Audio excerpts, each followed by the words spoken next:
about Mom was you could call her at seemingly any point in time, and she would know who was doing what and how their children were and how their children's children were. And she really knew what was happening with the family. But it was more than just keeping tabs on them. After Mom got sick, one of our cousins called, and we were talking and reminiscing, and she shared with us how much our mother had meant to her. This cousin is in Sweden, and she's long grown now, and she has children of her own who are almost grown. And she spoke not just about the younger years when she was a child and what our mother meant to her, but how as an adult, our mother had been able to reach her from the other side of the earth. And as she described to me, she was able to nourish her soul and her well-being.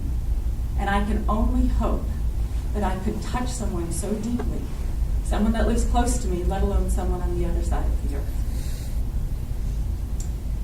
One of Mom's favorite sayings growing up was, and Margareta, you're going to have to forgive me because I'm not going to say this correctly because it's in Swedish, "Var det chattrum, där är hjärtrum." Where there is room in the heart, there is room for your bum.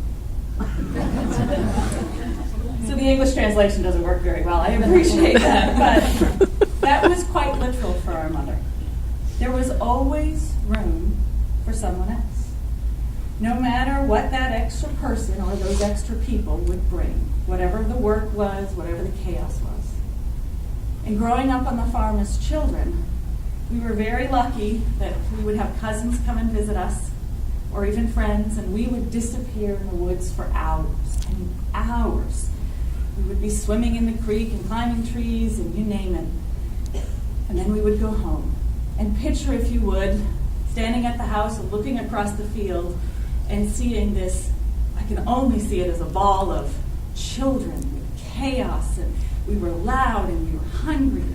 Boy, we must have been smelly. Even a few times we had a dog towing along that had porcupine quills coming out of its mouth. I mean, we were chaos. We were chaos. And yet there was Mom, smiling and welcoming us home, and she took such joy in being able to take all these children into her. And that's who she was. She was all-encompassing. She had a way of reaching out, really quite reaching out, and I know a lot of you in the community have seen her do this, and reach out and pull you in. She had a knack for seeing someone who wasn't really sure about joining in, and maybe wasn't sure about jumping in and helping, and wasn't sure about what they could offer the community or the organization or the club that they were in. But she would reach out and pull you in, both physically and mentally and spiritually. She really, truly did live by the more the merrier. Anyone could and should take part. Be it another childhood friend of ours, another volunteer from one of the organizations so many of you mentioned to us, or be it another person. Okay.